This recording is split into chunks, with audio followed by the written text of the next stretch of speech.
Dans l'assemblée des saints, assoiffé je me tiens, que ton onction descende sur moi.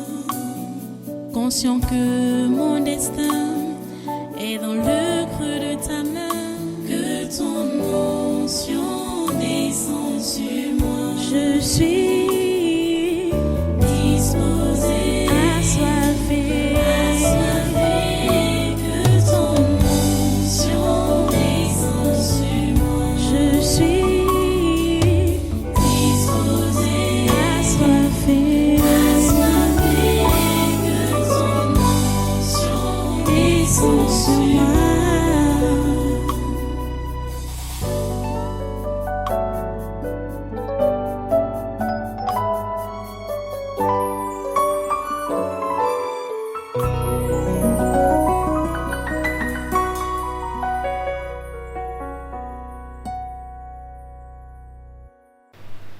Et quand quelqu'un va dire, bon, je ne sais pas précisément qu'est-ce qu'il faut quitter, c'est pourquoi Jésus a mentionné les choses qu'on doit quitter, qu'on doit abandonner. J'ai dit, tu dois lever les mains sur tout ce que tu as, sur tout ce que tu es, pour suivre Jésus. Vous voyez comment on a prêché le faux évangile aux gens, pour dire, crois en Jésus, tu auras des voitures, crois en Jésus, tu auras des maisons, tu vas te marier, tu auras des enfants. C'est un faux évangile. Jésus n'a pas dit que celui qui croit en moi, c'est ça qu'il va recevoir. Jésus a dit, celui qui aura tout quitté, donc celui qui aura tout abandonné pour me suivre et pour prêcher la bonne nouvelle, celui qui aura tout quitté, il faut d'abord tout quitter. Il faut d'abord tout abandonner à cause de Jésus et à cause de la bonne nouvelle. Mais vous voyez que les gens ne veulent pas tout abandonner, ils ne veulent pas tout quitter et ils disent, Seigneur, bénis-moi. Ils possèdent leurs choses, hein? Ils possèdent leur ego, ils possèdent leur maison, leur famille, ils possèdent tout. Leur travail, ils possèdent tout. Leur terre, leur maison, leur voiture. Ils disent, Seigneur, bénis-moi. Seigneur, bénis-moi, fais-moi prospérer, hein, pour que je sois un témoignage pour le voisinage. Mais il n'a rien abandonné. Il n'a rien délaissé. Les amis, vous comprenez?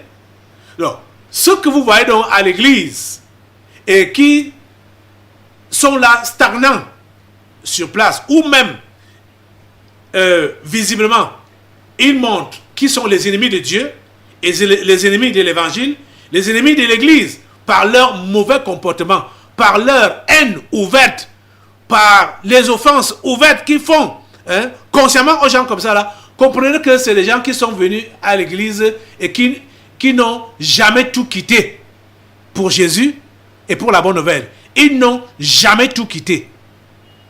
Ils n'ont jamais tout quitté.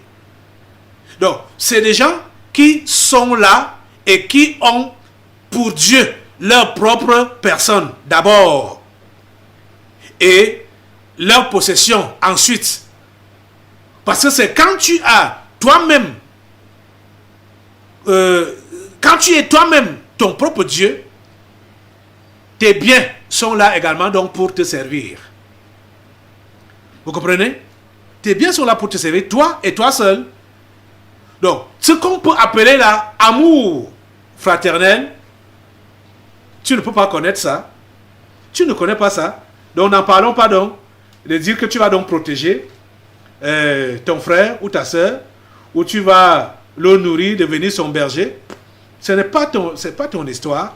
Ce n'est pas ta préoccupation. Parce que toi-même, tu es ton Dieu.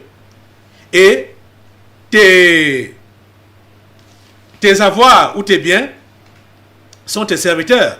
C'est pour toi et pour toi seul. Ce n'est pas pour quelqu'un d'autre. Comprenez ça? Allons dans 1 Jean au chapitre 3.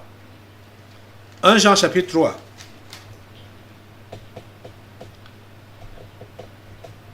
Avant même le chapitre 3, chapitre 2 d'abord, à partir du verset 9. 1 Jean chapitre 2, à partir du verset 9. Voici ce qui est écrit. Celui qui dit qu'il est dans la lumière et qui est, c'est-à-dire qui est, comme vous parlez ici, et qui est son frère, est encore dans les ténèbres. Celui qui aime son frère demeure dans la lumière, et aucune occasion de chute n'est en lui. Mais celui qui hait son frère est dans les ténèbres. Il marche dans les ténèbres et il ne sait où il va, parce que les ténèbres ont aveuglé ses yeux. Et vous savez que la haine, c'est ça qui conduit au meurtre. Haïr, c'est tuer. C'est ça que Jésus-Christ nous a enseigné dans les évangiles. Que haïr, c'est tuer. Un haineux, c'est un meurtrier. Vous comprenez? Chapitre 3 de 1 Jean. Chapitre 3, à partir du verset 13. Vous êtes là? Je veux même qu'on puisse aller, commençons un peu plus tôt, un peu plus haut. Et je veux juste que on peut commencer à partir du verset 11. Vous allez comprendre que la Bible est un. La Bible est un. De la Genèse à l'Apocalypse. Et ça s'explique. Elle s'explique elle-même. Et c'est bon quand on la lit avec le Saint-Esprit. Vous allez comprendre, parce que les gens n'ont pas compris la transition, comment on parle de Caïn dans Genèse 4. Maintenant là, j'ai commencé à parler des prédications de Jésus dans les évangiles. Et nous partons maintenant dans les épîtres. C'est la même histoire. La même chose, je vous assure. Allons maintenant, 1 Jean chapitre 3, à partir du verset 11. À partir du verset 11, bon, on va lire par là. Vous pouvez lire même tout 1 Jean, tout le chapitre 3. Mais pour ne pas être long, c'est pourquoi je prends juste au verset 11 là. Car ce qui nous a été annoncé et ce que vous avez entendu dès le commencement, c'est que nous devons nous aimer les uns les autres. Et vous commencez que dès le commencement, il fait allusion à qui? Il fait allusion au commencement. Il fait allusion à la première famille. Donc il fait allusion au message que nous prêchons pendant ce séminaire. L'exemple de Caïn et d'Abel. Je vais reprendre et continuer pour que vous puissiez bien comprendre ça. Je reprends. Car ce qui nous a été annoncé et ce que vous avez entendu dès le commencement, c'est que nous devons nous aimer les uns les autres et ne pas ressembler à Caïn qui était du malin et qui tua son frère. Et pourquoi le tua-t-il? Parce que ses œuvres étaient mauvaises et que celles de son frère étaient justes. Vous voyez, la même histoire. Dès le commencement, depuis le commencement, c'est ça, c'est l'histoire de Caïn et d'Abel. Donc, Caïn savait qu'il fallait avoir de l'amour vis-à-vis de son frère. Il le savait, mais il n'a pas voulu écouter.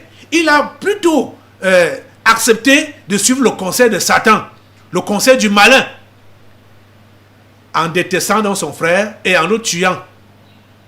À cause de ses mauvaises œuvres qu'il voulait préserver. Donc, les mauvaises œuvres de Caïn, on a vu que c'était quoi? Il s'est pris pour Dieu lui-même.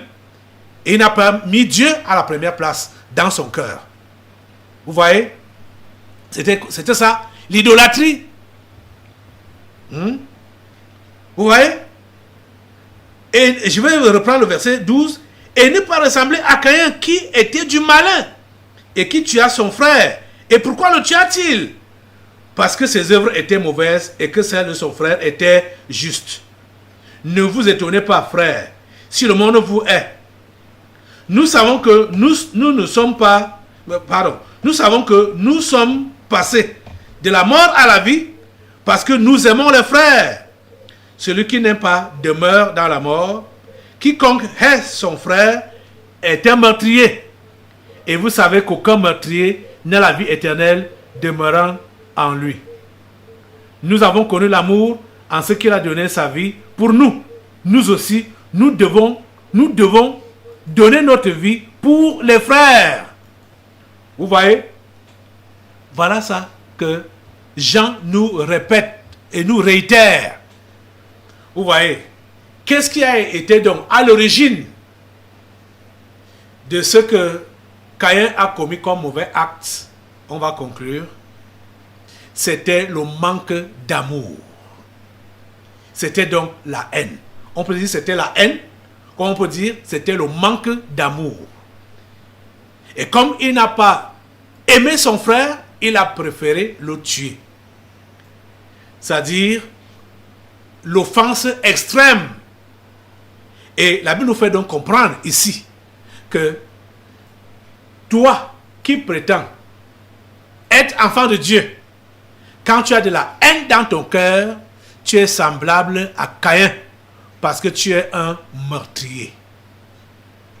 Tous les haineux sont des meurtriers. Ils ne sont pas là pour la protection ils ne sont pas pour la protection ou pour garder leurs frères.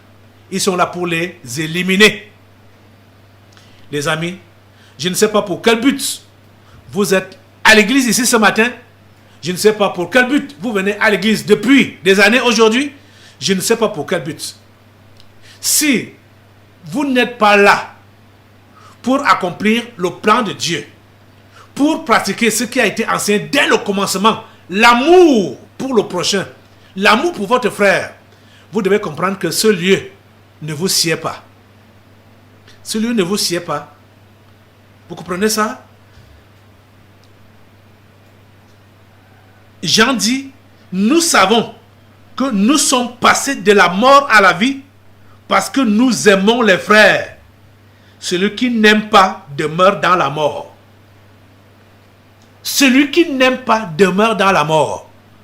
Combien vivent ici et combien sont morts ici? Si Jean a écrit ça et a laissé ça à l'église, c'est pour que l'église puisse savoir qu'il peut avoir des morts vivants en son sein et que ceux-là doivent être interpellés comme vous l'êtes maintenant, de quitter la mort pour avoir la vie. Et quitter la mort, c'est abandonner la haine et de pratiquer l'amour qui a été répandu dans nos cœurs par le Saint-Esprit lors de notre conversion. Malheureusement, plusieurs ne sont pas convertis. Malheureusement. Convertissez-vous. Quand vous vous convertissez, il y a une transformation qui se passe dans votre cœur. Votre ancienne vie change. Vous recevez une nouvelle vie. Vous voyez les gens qui demeurent dans la haine, dans les bagarres, dans les mauvais comportements, les mauvaises habitudes. Comprenez qu'ils ne sont pas nés de nouveau. Ils sont juste des religieux qui sont en train de déranger à l'église. Vous devez naître de nouveau. Vous devez changer de comportement. La vie chrétienne, ce n'est pas des paroles. La vie chrétienne est pratique. Pratique. Vous devez la pratiquer. Vous devez la pratiquer. Et nous ne sommes pas d'humeur à continuer à supporter les païens qui viennent ici là. Les païens qui sont là même depuis des années. Nous ne sommes pas d'humeur à continuer à les supporter. Vous allez gagner le dehors. Si vous ne comprenez pas, vous ne voulez pas vous convertir, malgré toutes les interpellations, malgré tous les appels à l'ordre, à la conversion, à la repentance réelle, vous allez gagner le dehors. Parce que vous êtes là comme des occasions de chute à ceux-là qui veulent aller au ciel. Changez ce matin. Changez ce matin. Levez-vous pour prier.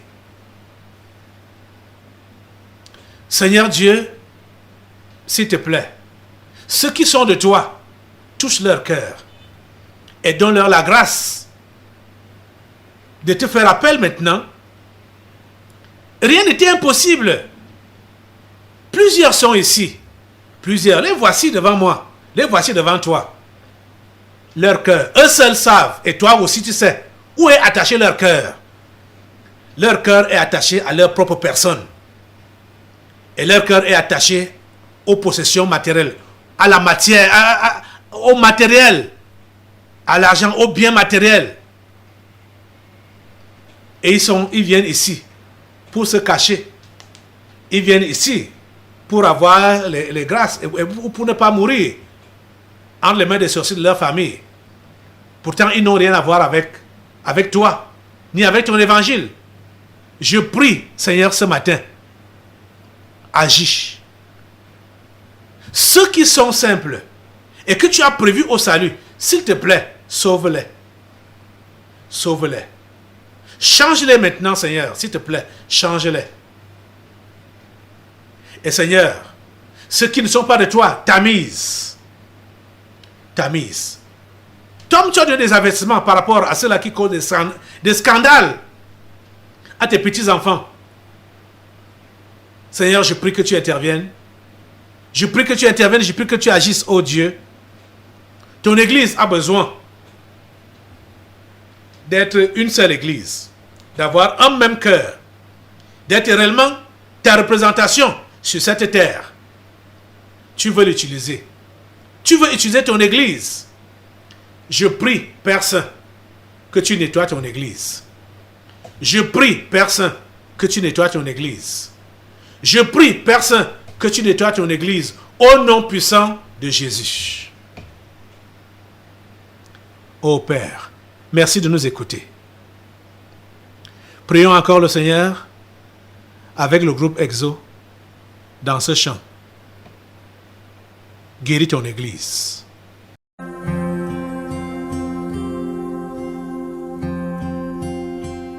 Envoie ton esprit saint, ton feu d'amour divin, déploie ton cœur et viens nous sauver. Délivre-nous de nous, délivre-nous de tout, ce qui refuse en nous de t'aimer. Du sang de ton agneau, déverse en nous le flot des abondantes eaux de ton pardon. Viens inonder nos vies, restaure-nous, guéris ton Église.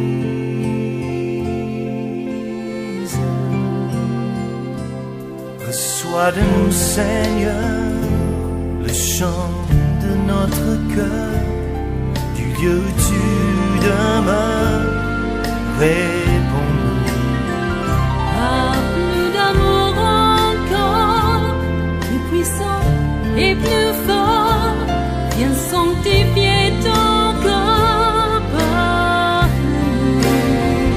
Du sang de ton agneau, déverse en nous le flot des abondantes eaux de ton pardon.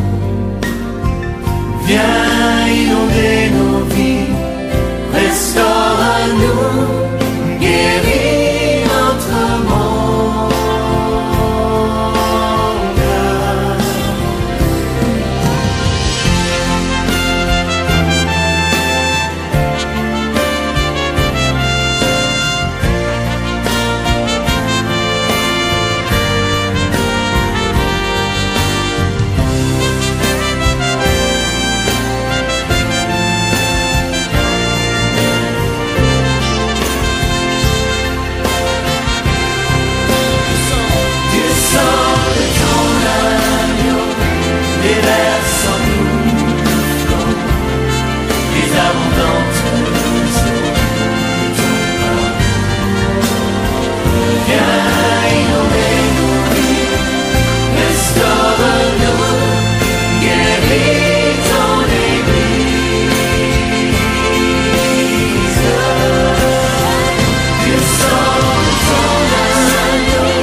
Merci Seigneur de guérir ton Église.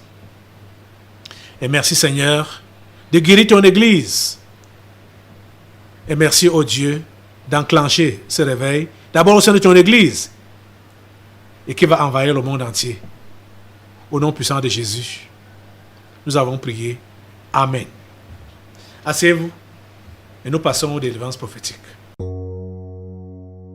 Dans l'assemblée des saints, assoiffé je me tiens, que ton onction descende sur moi. Conscient que mon